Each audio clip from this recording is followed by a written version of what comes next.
This problem tells us to use the giant 1 to find the common denominator for each of the following fractions, and then to write the numbers in order from greatest to least.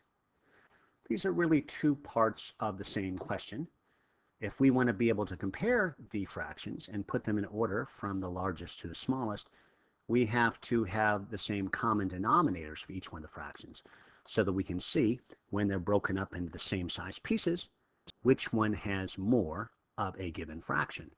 So it helps us to be able to compare fractions to have the same common denominators for those fractions that we're comparing. So how are we going to do that?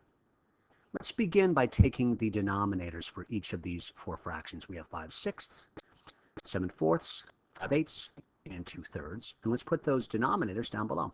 6, 4, 8, and 3.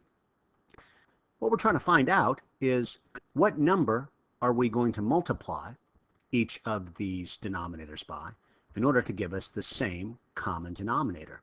So we want to find the multiples for each of these numbers.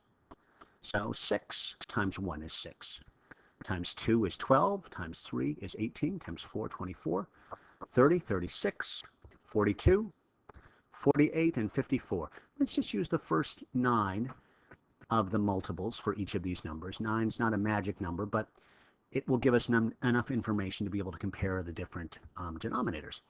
And the multiples of 4. 4 times 1 is 4, times 2, 8, 12, 16, 20, 24, 28, 32, 36, and the multiples of 8. 16, 24, 32, 40, 48, 56, 64, 72, and 3, 6, 9, 12, 15, 18, 21, 24, 27. So these are the first 9 multiples for each of these numbers. Now we want to find the smallest multiple that each of these has in common. So if we look at each of the rows, is there a number that appears once in each of them?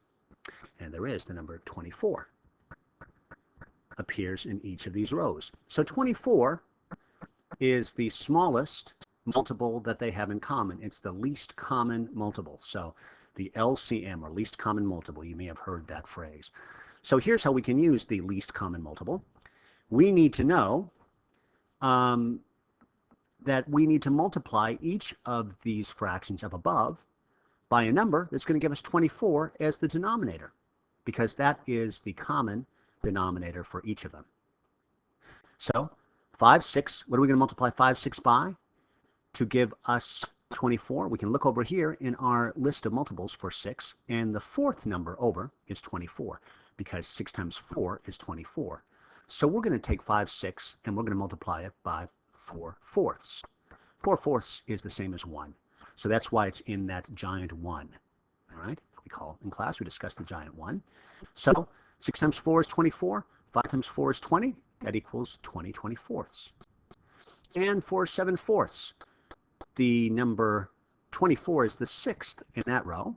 So we're going to multiply 7/4 times 6/6. And that's going to give us 42 24ths.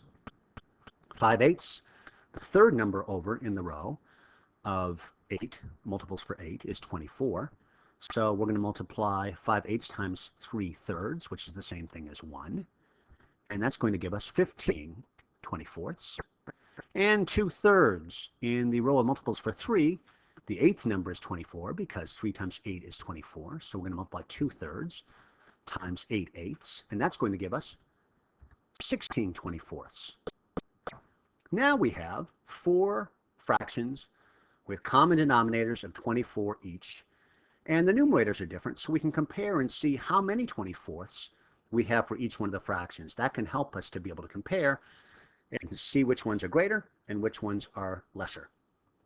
So let's do that and see what is the biggest fraction that we have here. Which one has the most 24ths?